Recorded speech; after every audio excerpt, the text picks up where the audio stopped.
So I'm Hannah Wilson. I'm a painter. I've always painted throughout, pretty much when I was at uni, because we were both at Goldsmiths together.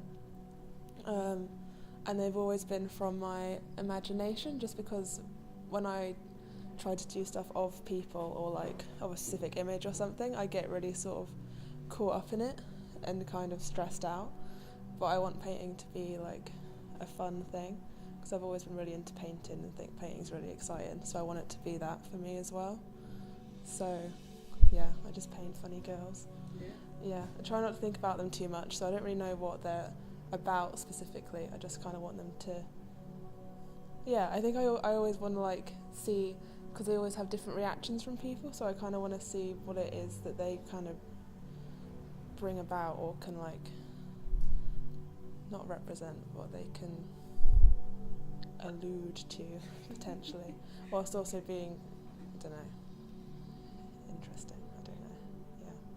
Well, for me personally, something I've always been interested in is in like showing painting in unconventional spaces, so like not a traditional white space.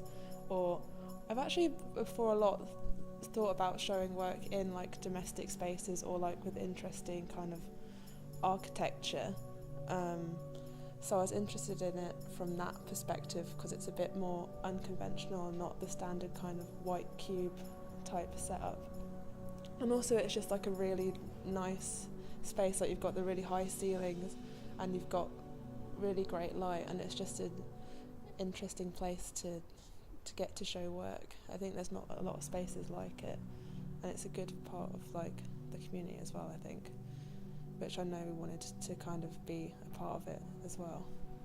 I think art is a great way to think through your ideas and to sort of help you kind of deal with what's going on in your own self, kind of.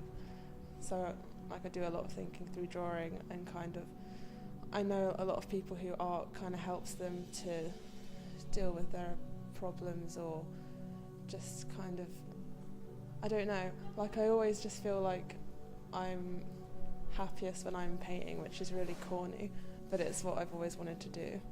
So I think art for me is a very personal thing, where it's just it just feels like the right thing to do.